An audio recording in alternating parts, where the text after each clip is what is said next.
Good evening and welcome back to Sports Talk ATL. I am Chase Earl, joined by Alex. This was one of the busiest weekends I think I can remember in Atlanta sports, Georgia sports. We had Georgia taking care of business against Tennessee. We're going to get into that. The Falcons named a new starter for the third time this season, even though it's the same guy that they just started. We're going to talk about that. But we're going to start off with some big Braves news. Kyle Wright gets traded, and this was one of the most shocking moves of the offseason to this point of any team, I think. Kyle Wright, being a guy who won 21 games in 2022 at a 3.19 ERA, was top 10 in the NL Cy Young. Now, we know he's going to have shoulder surgery, but the only way I can think this makes any sense to me is that they thought his shoulder was completely torn to shreds and it was going to be almost impossible for him to come back, because Kyle Wright's a guy that I've been very high on even when he struggled. He was obviously a huge part in the World Series when they won the World Series against the Astros, even though he wasn't great before then. He obviously then has an amazing 2022, which was capped off by that spectacular Game 2 performance against the Phillies, the only game that they won in that series.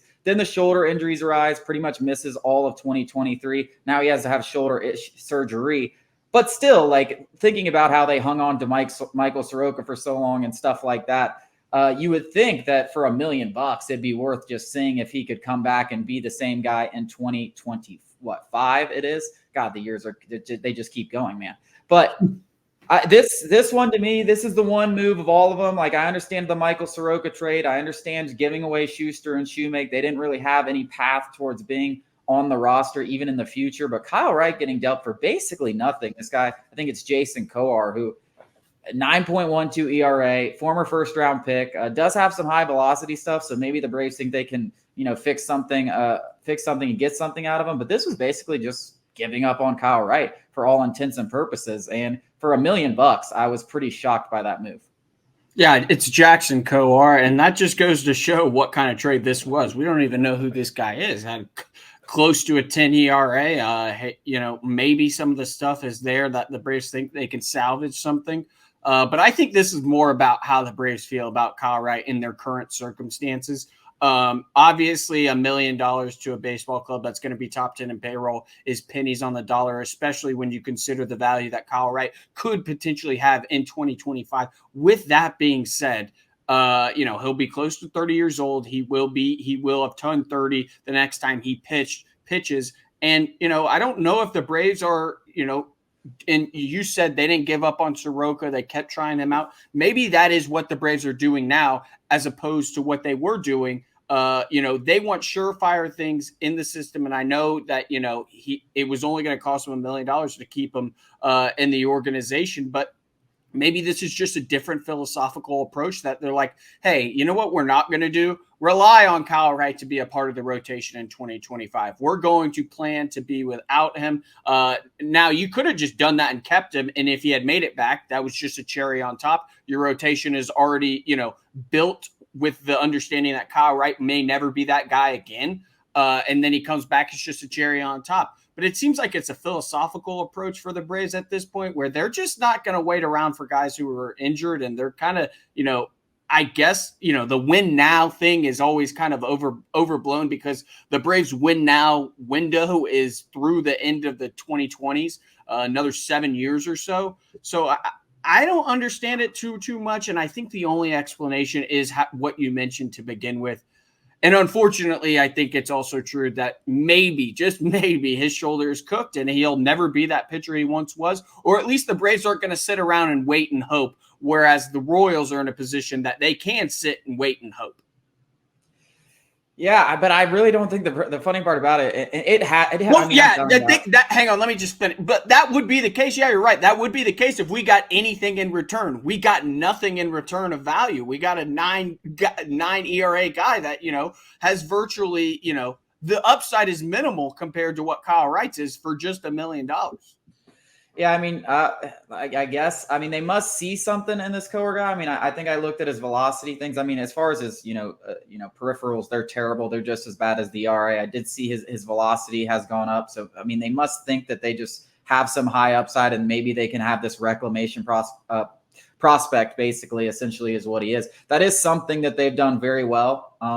Reviving these people's careers. But Kyle, to me, it just has to be a situation where they looked at that shoulder. And I've talked about this a million times. Every time I see a shoulder injury, I'm 10 times more concerned than an elbow injury because, hey, you can get an elbow fixed. You'll be back in 12 to 18 months. And almost all the time you come back pretty much the same, sometimes even stronger. It's become a very painless surgery almost for all intents and purposes. Obviously, you miss a good bit of time and it sucks. But as far as like returning and getting back to where you were, much easier. I think they looked at his shoulder and they had to say, yep, like he's kaput. Like there's just not, he's not going to be able to come back and do this because you're not really gaining anything here. You talk about the $1 million, you talk about a 40-man roster spot. Well, they would have just put him on the 60-day IL. You would have gotten that 40-man roster spot back. So I do not understand the deal unless they just thought that it was broken. Like it's over for him, which really sucks because Kyle Wright was a guy I stood behind very, very loudly when he was struggling early in his career because the stuff is there, man. The guy just has great stuff.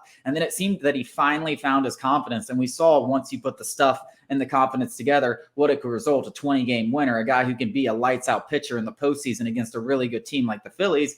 And now all of a sudden, we're sitting here a year later after one of the greatest, well, I'm not going to say greatest because of the situation when he lost the series, but one of the really, really good postseason performances you'll ever see. And he's off the roster. Like he's not on the roster. He gets traded because they wanted to save $1 million.